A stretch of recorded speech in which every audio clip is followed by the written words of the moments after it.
Good morning. Thank you, Dr. Alexander Thomas, Dr. Vijay Agarwal, Dr. Sahadullah, Dr. Nagendra-Swamy, Dr. Kalra, Dr. Papeva, distinguished guests and delegates. First of all, I would like to thank the organizers for this privilege of being with all of you today morning on this very important event, the second annual conference of the CAHOCON 2016, the Quality Beyond Accreditation. I think you have created a platform to help all the accredited healthcare systems to come and explain their quality journey, share their experiences, best practices, creating new benchmarks, as well as what kind of tools and training materials that you have created, exchanging that too. But this effort can add up to a value which is very much beyond the simple formality and procedure of carrying out an accreditation function. So one can understand the importance of this meeting vis-a-vis an accreditation procedure, which of course is a very important prerequisite to enable this. The need to provide affordable health and on an equitable basis and with good quality, with appropriate technologies, I don't think we need to have any emphasis, hardly any emphasis. The socio-economic development of a country is intimately connected with the human development. And the human development is intimately connected with the healthcare system that country can provide. It's therefore no wonder that most of the countries today have a motto of making sure that the healthcare is given a primacy in their planning process. The government of India, I had a stint with the Planning Commission, so I can say a few words by belonging to that erstwhile institution, which could be of interest to many of you. The government of India, of course, is placing very significant and important emphasis and focus on the universal healthcare that was mentioned by many of the speakers ever, and is thinking of investing fairly significant resources to ensure the universal healthcare program. One of the important things, I've been associated, as I said, in 2009 and 2014 with the Planning Commission. I'm to some extent familiar with the kind of discussion that have taken place in this forum. After all, the 12th plan that was generated came out of it several groups, several committees addressing several dimensions of the national healthcare system and the type of investment that we need to do. And I found that it occupied a central place in many of the discussions. And one thing it clearly highlighted, the complexity of creating a healthcare system for a country like India. There are the questions of finances, infrastructure, institutional models, adequacy of doctors and nurses, healthcare quality and safety, which you are all going to be concerned with, urban and rural divide, medical research, affordable medical services, and so on and so forth. Seeing such a large assembly, I thought I will say a few words about the kind of planning that has gone into it during the 12th plan, but I am sure that the present government is not only carrying this forward and strengthening many of the elements that are there, but also looking into a new direction to ensure that the universal healthcare system is brought into place. Currently, as you know, I don't have to emphasize it here again, the present healthcare system is a mix of public and private sector with networks of healthcare facilities, the primary, secondary, and the tertiary facilities, being run mainly by the state governments providing free or low-cost medical services.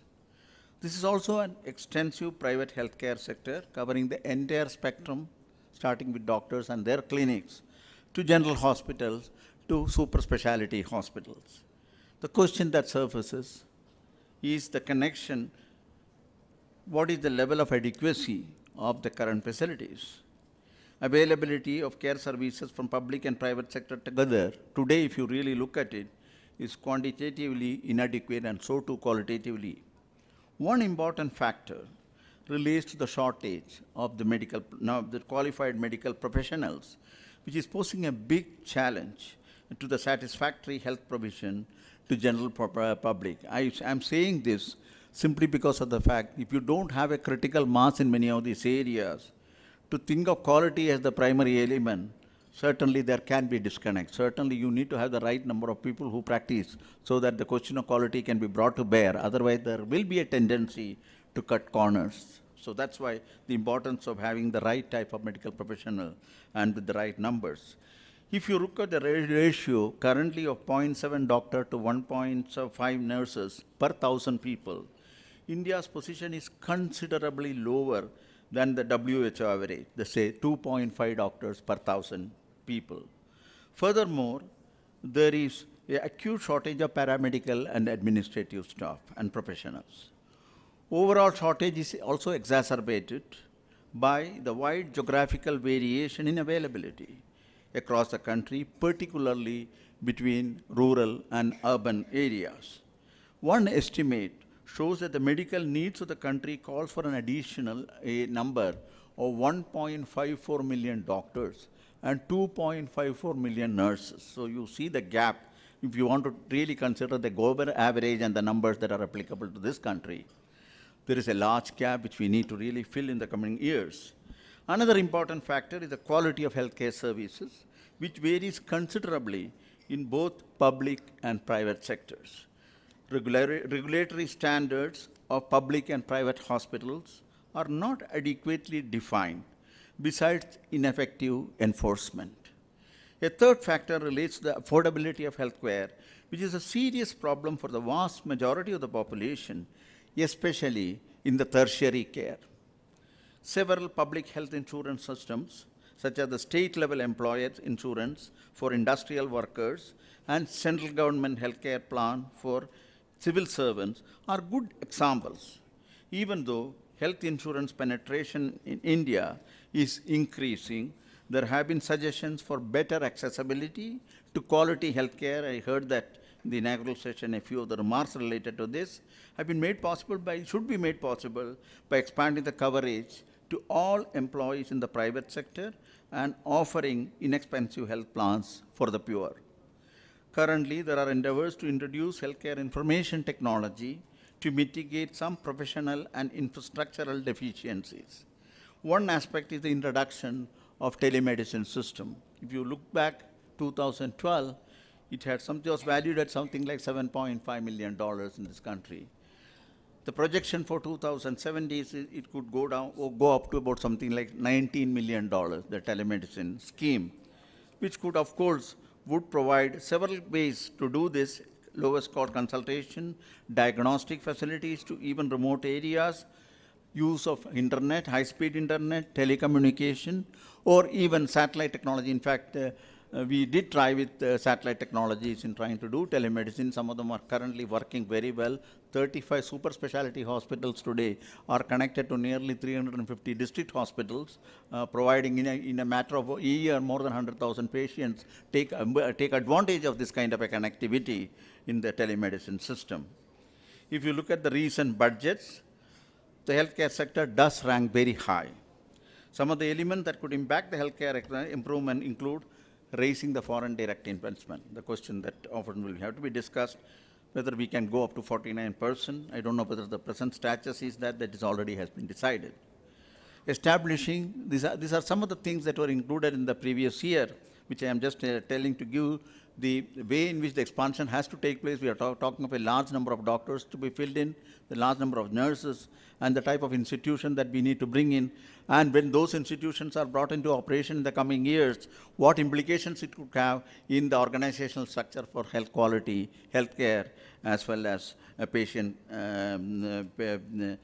mortality and things of that kind. There are 4 more medical institutions of the status of All India Institute of Medical Sciences is one, 12 more medical colleges in the public sector, besides broadband connectivity to rural areas, and telemedicine reaches and so on and so forth. Then establishing biotechnology clusters, which could provide new ways of supporting innovative healthcare technologies. Finally, there are also proposals to establish AIIMS-like institutions in all the 15 states and 15 model healthcare research centers to bridge the rural-urban divide. So this is the backdrop in which one has to really look at the issues of quality, reliability, and providing the right type of medical service to those in need. The quality concept, I think, as Dr. Alex's book, I just had a look at it, its origins are as old as the origins in the manufacture. But the manufacturing, the quality concepts in manufacture caught on pretty fast, simply because there was competition, there was commerce, and there was an urgency to ensure that your product is the best that is available in the market. So that came in. But correspondingly, if you really look at the progress of the quality introduction into the medical system, it has been pretty slow. Quality, that's one of the reasons. And more importantly, in the last 50 or 60 years, new areas demanding the highest quality and reliability came into picture, things like space. When you talk of space, to which I belong to, so that I can dwell a little bit on this, the demands on the space in terms of quality are some of the highest.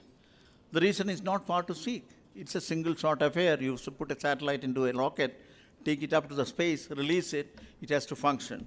And there is not much of a human intervention that is possible once it is up. And therefore, you need to make sure that the quality and reliable issues are addressed with the utmost care and seriousness.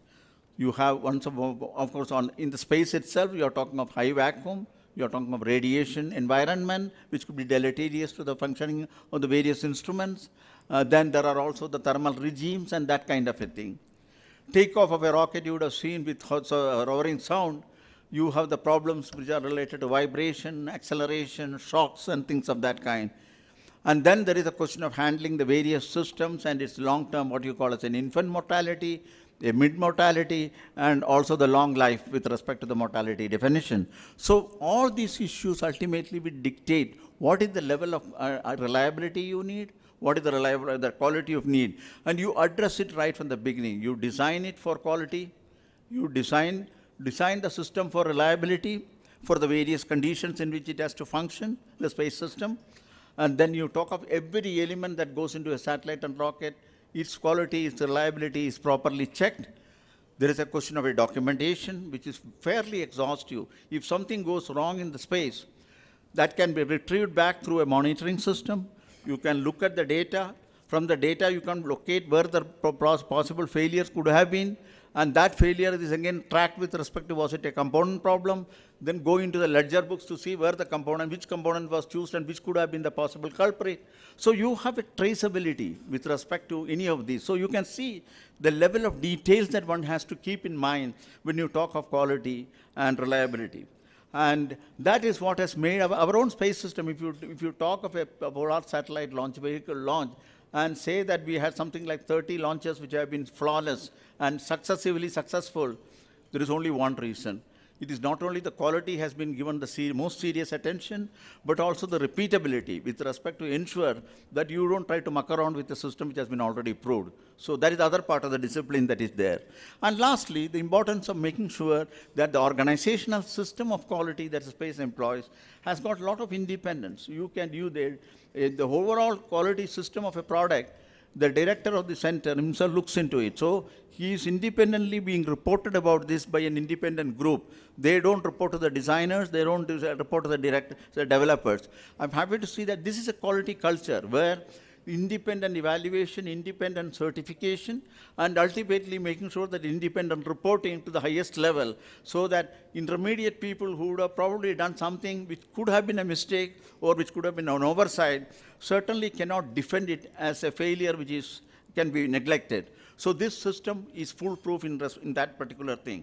So when I was looking at some of this literature that is there in the medical quality and evaluation, what I thought is that these are also structurally, organizationally, culturally, they are extremely important to be the things that are being practiced. I am sure that the medical community is very well aware of this with respect to how to bring in this.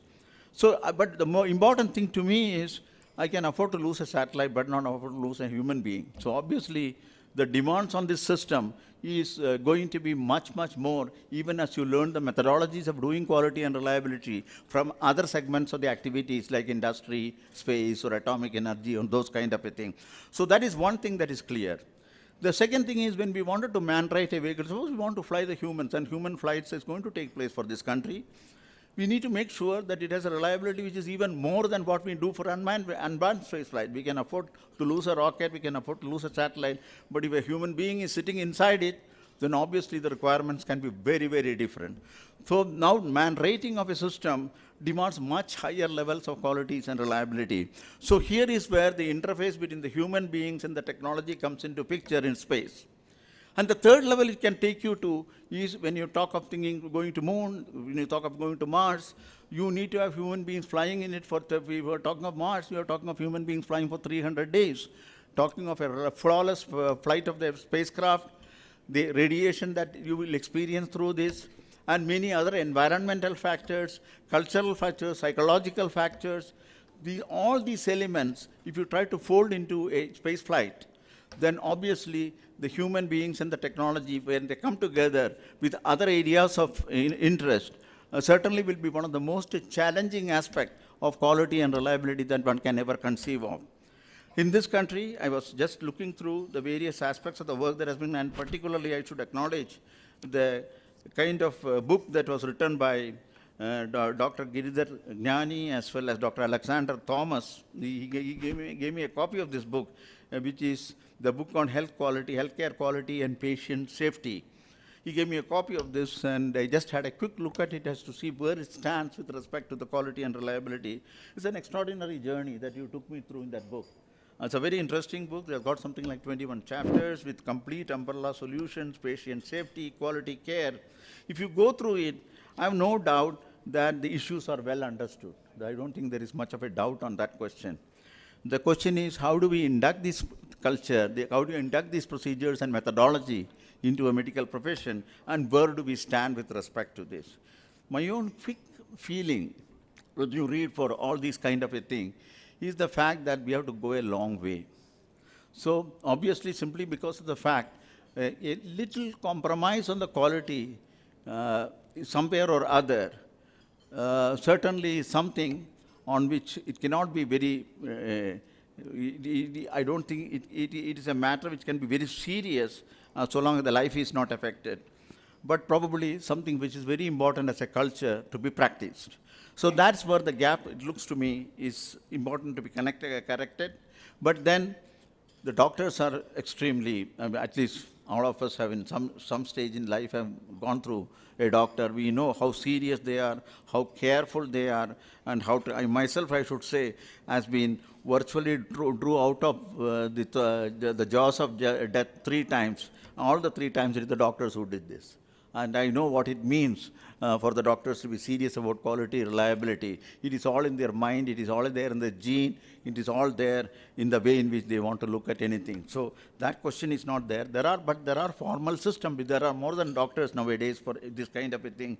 There are the safety people, there are the technology people, there are the information technology people.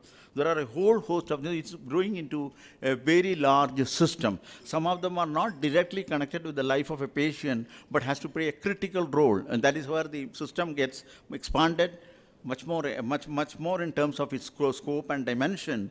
And one has to bring in this. It cannot be overlooked now. It has to be brought in as a culture. So I was just talking to Dr. Thomas, and Dr. Thomas very much agrees with this, and he also feels that there is a need at this stage not only to have internalized this system, try to develop your own methodologies which are critical ultimately in any area, ultimately to the professionals who dictate what they have to do.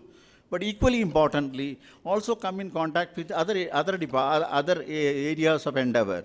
You can have a discussion with space and look at whatever they are doing and see what are the best practices that can be brought up for the medical care. You discuss with other areas of atomic energy practices, several safety issues. After all, they run reactors of 700 megawatts to 1,000 megawatts and beyond. And say one of the most important consideration in running these reactors and the radiation safety particularly. So these kind of groups are today developed very high levels of quality cultures in their own system. How can this be adopted into the medical profession? and how well this can be ultimately be mutually beneficial. So there could talk, there could be communication, and probably this forum where all of you are there drawn from different areas, different expertise, probably could be an ideal system to this idea forward in terms of with other areas. To me, this idea, quality culture and the quality capability in this country is something which can be, there is no two doubt. If you can make planes, if you can make rockets, and if you can ultimately land, go very near to the Mars within the very first attempt, it's quite clear that the quality system exists in this country as a culture. The question is how well we can be interdependent, how well we can optimize the information that is generated here, and how one can inject it into one's own profession and one's own activities. In this particular group, I think gives a lot of feeling of confidence that the quality and reliability really occupies a very important position in the medical profession. And then pioneers like Agarwal and Dr. Thomas certainly are there to provide the vision for this kind of an activity. I use this opportunity to have a very certain occasion today and tomorrow for this particular meet, and wish the conference the best of success. Thank you.